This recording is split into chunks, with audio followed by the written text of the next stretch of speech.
Bob. And I'm Barb. And together we make up HetteshWorld. As you guys know, we've lived in the Sticks and Stones for over 30 years.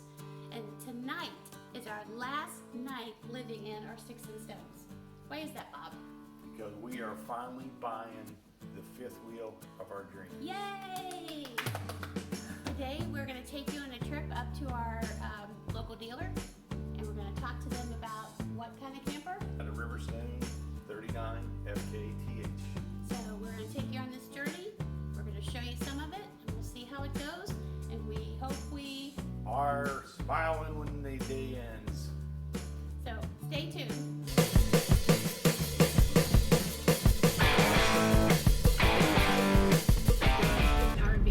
RV wholesalers. Oh. Arriving at Jeff Couch's RV Nation on the left. I think we go in there.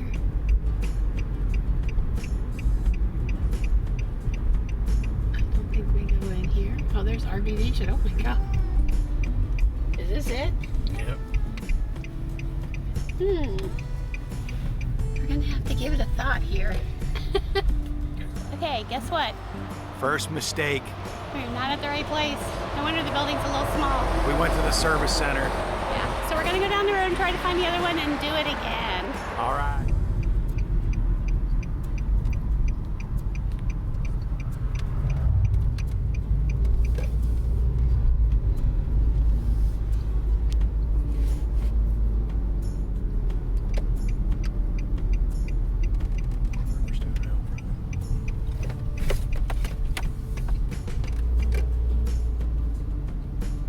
That's not ours. No. Big look ours. Take two. We made it back to Jeff's Couch's RV. The actual one, and this one looks pretty nice. This is the front of RV Nation, and it's a pretty big store that they have here. And then the lot is just filled with campers. And then what you're looking at now is kind of the inside. They have an office, spaces for the salesmen. It's kind of like a room in the back where they're all sitting there busy on the phones, and this is their display area. Now this is Ray. Ray Crain. We've known Ray for several months as we negotiated with him over the phone on the camper. All about RVs. We'll do a link below. Ray Crain is the most decent, honest, hardworking, no nonsense, no bull crap salesman that we have ever met, and was the easiest of all the process of buying the Can-Am, the truck, or the RV. Yeah, I think I remember him saying he's been with Jeff Couch's, which was originally Jeff Couch Sr., then Jeff Couch took over from his father. But I think Ray said he's been in the business for 22 years, something like that. Yeah, I mean, he doesn't look like he's been in the business 22 years, but he is a heck of a guy. He's been very patient with us as we've been on through this learning process. I think he was shocked when we finally said, hey, guess what? It's COVID. Life is shut down. We're coming to buy an RV. And we were lucky that we did this in June, because after that it became harder to get them, or the waits to get them were even longer. We ended up waiting About 3 months. 3 months to get ours. We chose the Riverstone 39 FKTH. TH, the legacy model, full body paint. It's got a very residential kitchen area. It's got a very comfortable bedroom area. It has plenty of storage, which you'll see coming up in the videos we have. He was letting us walk through this one because we thought this is the one that we really want. It was actually turned out to be in the same color that we were going to be getting it in.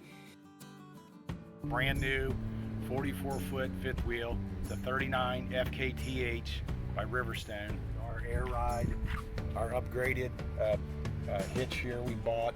It also comes with the airbag. It has the shock absorber, so we lose some of that chucking going down the road.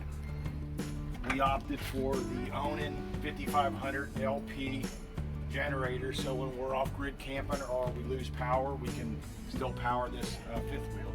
These are our 40-gallon propane tanks. We have 2 of those on board. These will operate the generator. They'll also operate our stove and our furnace. This is one of 5 slides that are on this unit. This is our first pass-through compartment. This unit, because of it being a garage model, it has 3 axles, and we opted for the upgraded suspension. So these are 17.5-inch wheels, and they are G rated. And if we shine down through here with the camera, you'll see this is the torsion bar suspension. It does not have the leaves. We opted for that due to making it more enjoyable for us and for the vehicle to go down the road. This here is our second pass-through storage. It goes all the way through. There's also an electrical outlet on this side, so you could put a small mini fridge or something in there if you wanted to. This compartment is going to be an exterior TV. It holds a 50-inch. As you can see, there's no TV in there because that's one of the options we didn't opt for on the unit. And this compartment here is just a little small compartment on the back. This is the wardrobe slide in the bedroom. This here is another little compartment. It's not a pass-through. They pass through each other. Yeah, a pass long. This compartment here is our electric cord reel.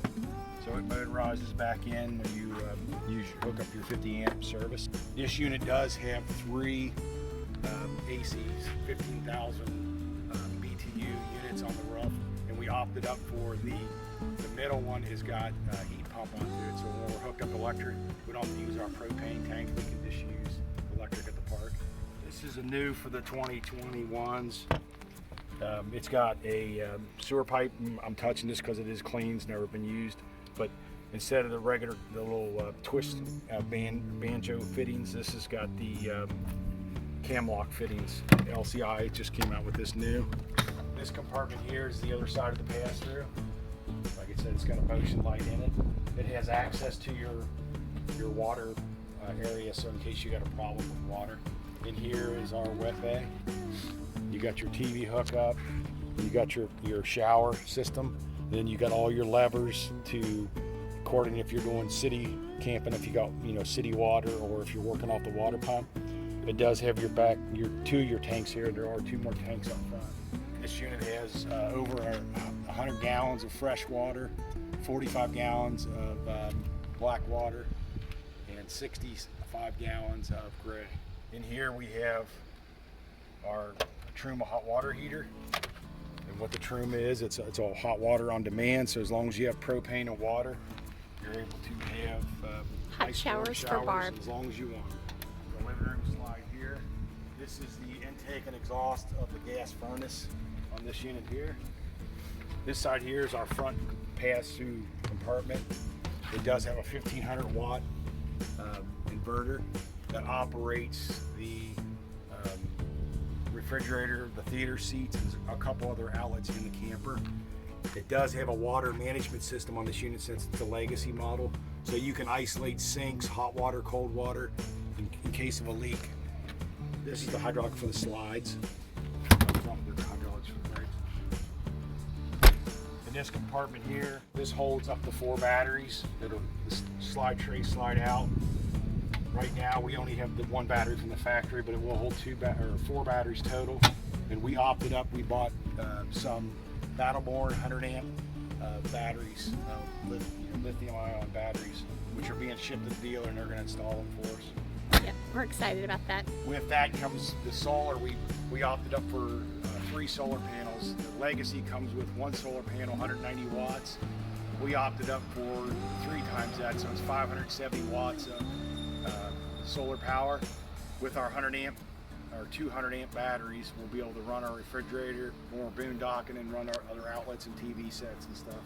Did opt up for the 4 camera system. So this is a camera that will shine down the side. It has a 7-inch monitor that will go in the truck. It's all wireless. So we got the ones on the camper side and on the driver's side, and then we've got one in the very back for backing up. We have one above the door, the entry door for the camper for security. What this unit is, it's different from a traditional toy hauler because you don't have access to inside to outside. It's only outside the storage or outside toys. This door is a gravity door. I can one finger it. This gives us 84 inches. I think it's almost all the way up, but this is 84 inches. Basically, it's 66 inches wide. It's 109 inches long. So this will hold a small golf cart, Harley or a roll wing, but we're going to put our Can-Am Spider in here. This raises our bedroom up. You'll see on the inside, we'll hook the bedroom up.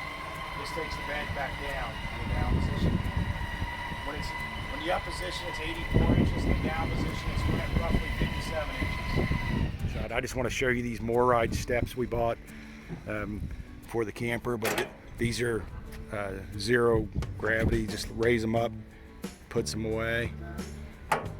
This is our one-touch control. Right now behind me we have the kitchen, so we're going to start here first. The kitchen, which is really extremely very large. How tall is it, Bob, and how wide would this slice out? Well, I think that the kitchen's about 6'8", something like that. So this was the reason why we opted for this unit, because it has a big, large kitchen. We both like to cook. Yep. So we have got a microwave convection oven here.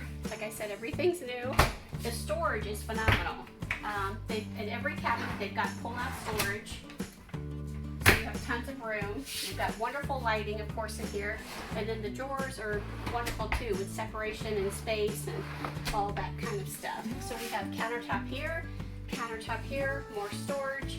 Of course, we have this beautiful, beautiful refrigerator. Storage space over here. And then when you get over here, we have our 3-burner cooktop. Yeah, it's a Furrion, and then the Furrion oven. Yep. One other thing I just want to point out real quick is in the corner here, we do have our solar controller. That's where it has to be because of the wire length, so they have to leave it up there in that position. This is our dining room. We can be sitting right here, we can be watching TV, we can be looking into that room, and this is also going to be kind of a workstation for us where we're going to be working from. And then there's one more little secret thing in the kitchen that I didn't show you that I was saving to last. Ta-da! Dishwasher. A dishwasher. So coming down into my living room, as you see, this room has plenty of lighting, and plenty of window space. And it has this kind of wood, individually pieced pieces of wood on here to give you that fireplace kind of look. It's got our Bose speaker. Of course, it's got the little thing in here that you can lift up and store stuff. And then our DVD player. And of course, we've got an amazing fireplace right here. And how big is the TV? It's a Samsung 65-inch. Both of these are the standard beds that pull out. You can only do one at a time, not both, which is fine. And then behind you is going to be like the theater chairs where it does the massaging and, you know, all that kind of fun stuff. So the bathroom, it's got a nice sink. They've offset faucet. So that way it's a lot more easier. It gives you some more countertop space. And then underneath here, of course, we've got some good storage. And then even some storage under here. The elongated toilet is what I would say this is. We've got an over the John cabinet here. And now in our shower, it has the seat for setting, and then it has a wonderful sprayer. So when you come into the bedroom, we have one window here. We have adequate cabinet space over here that opens up. But this is where our clothes will hang. We'll each have two. There's 2 drawers down here in the bottom, which I can get out of the way so you can see. Of course, the bed is those queen, what do you call them? This is what they call a modified queen. It's 66 inches wide instead of 60, but it's still the full 80-inch length. And then, of course, we have storage, 3 cabinets all the way down. Up here as well, I will tell you it's 9,000 degrees in here at the moment. And then our big secret, Bob, if you wouldn't mind stepping over there and turning this way, not only do we have a TV, this unit also comes with a bedroom fireplace, which is not needed today, but is wonderful. And ta-da! Washer and dryer. Washer and dryer. This is our Can-Am Spider shown in the video. Next week we will have a detailed video on how we load and strap the bike down. Here you see they're helping us install a TV. We had decided not to purchase the outside TV, and they helped us go ahead and install it. And they also let us spend, what was it, like 2 days? We spent 2 nights there. 2 days, yeah. And that was for us to get comfortable with the RV, make sure we kind of knew how to use it, to make sure there wasn't a problem. And we actually did find some little things. A couple little things that they took care of while we were on site. Yeah, they were super good. And then, of course, this is our wonderful version of we're going to be traveling the world, but really just the USA. This is what our camper looks like when the slides are in. And this is our Very first sunset. Okay, so now we are going to take a tour of RV Nation, Jeff Couch's RV Nation. And this big building you see in front of me, we were in the front of it with Ray and, you know, doing the sell and all that. But in the back of it is, what do you call this, Bob, here? This is their pre-delivery inspection area. So as people purchase and these campers arrive, they take them in here. Jeff Couch's RV Nation is pretty much a wholesale dealer, so they move a lot of campers across the United States. And kind of how they work, you come in, you kind of, if you know what you want, which like we did, they show it to you, they discuss it with you, and then they put together a figure, whether you're doing financing or paying for it like we did. They come to you with a figure, and because it's a wholesale dealer, there's not more haggling very much. Which is okay. Yeah, they name the price. You either like it or you don't like it. And I will tell you that we spent a lot of time researching what we wanted, and we actually paid about $8,000 less than what we thought we were going to have to pay. And it's easy. Ray is so easy to deal with. The guys here are super nice. They do a very good job of making sure your camper's ready for you. And then, like you said, we had a couple of tiny little things, and they were, right on the spot fixing it. This is kind of a neat shot because you're looking at our camper in the lot, and this is where they kind of let us mooch dock, I guess. We were hooked up to electric, right? Yeah, we had electric hookup. They had water in the tank. We just didn't have sewer, which was fine. And we were originally going to stay one night, but then we ended up staying 2. It was all very new to us because up until this time, we pretty much did tent camping.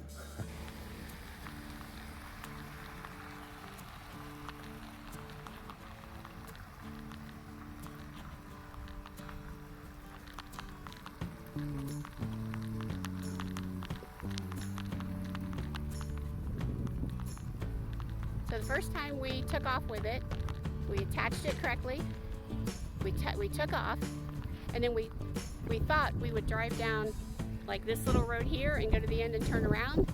There's no end to turn around. So immediately we learned how to back into a spot like that as if we were parking, and actually pulled across the gravel a little bit because it's so long, and got it straightened out. So definitely what you see here has no sound because we had walkie-talkies, and our walkie-talkies were in storage. Everything was in storage. We were not prepared for this moment at all. And we decided to do it at nighttime when the RV dealership was closed. And we laugh now when we look at this because Bob is really good at driving our RV and actually getting it into a spot, not as many times as it took us here, but I was like, stop, go, left, right, left. So we just took it out so we could talk more about it. But how do you feel about this when you see this now, Bob? I look a little green, but it's fun to laugh at yourself. We decided to hook up, and we had never hooked up to a trailer. Like I said, we were tent campers, and we were going by off what we learned on YouTube videos. Yep, we latched on and drove around the parking lot and backed up and got down spots where there was no place to go forward. And I said, well, I'm going to have to learn how to back this thing up. This gave us a lot of practice. In some of the campgrounds we've been to, we've had some narrow areas and tiny places and things we have to back up or almost drive into to get into because of the length of our camper, but we've been fine and we've made it work. And I really think that this set us up almost for success here. Here we purchased some snap pads, and I'm lubricating them with some white lithium grease so they slide in, and we sat them positioned them underneath our landing gear and lowered the landing gear, and they just pop into place. And why do they put that, for people who may not know, why do you do the lithium grease? It's just to help them lubricate them as they slop. They slide in, that disc actually slides into a slot, and that lubrication just helps it pop in. And once they're hooked up, you never have to worry about them again. And then basically kind of what you've seen in the video here is we place it underneath the landing gear, pops down into it, right? Yep. Snaps in, hence the word snap pad. And snap pads are made kind of out of They're made out of recycled tires. And why is it good that you have snap pads on your RVs to begin with? Well, they give you a better footprint. It gives you a little bit extra traction if you're on a little slight slope. I mean, you still should chalk your tires, but it just gives you a little bit extra footprint, like if you're on gravel or loose dirt or something like that. So we definitely highly recommend it. Okay, what is coming up next is we spent a little bit of time talking to Jeff Couch, the actual owner of RV Nation. One super, super nice guy. Yep. An incredible business that he runs, and then he took his own time out to actually help us and make sure that we were happy customers. And then we have this wonderful picture of Bob being at ease, his first time driving down, what is it, 275? Yeah. And this is my scary picture of the Riverstone. Once the we white realized that this big unit was behind us. Riverstone. Yeah, I mean, that super freaked me out. Like, I couldn't turn around and look at it again. So we want to thank you, RV Nation, Ray Crain, Jeff Couch, and Riverstone for making this beautiful product that makes us happy. So if you like this video, Please subscribe to our channel because we're constantly adding content. comment below, give us a thumbs up. Yeah, we read every comment and enjoy every comment. So Yeah, it's very exciting for me to get comments because it's how I used to be talking to people. So for me to get a comment is super exciting. So our next video coming up is actually a two-part video. One is I'll be doing the exterior of our new home after we've done some small upgrades. and then I'll be doing part two, which is the inside of this is our home and how we kind of customized it and added things and made it our own. So remember, we're HetteshWorld. Come travel in our world.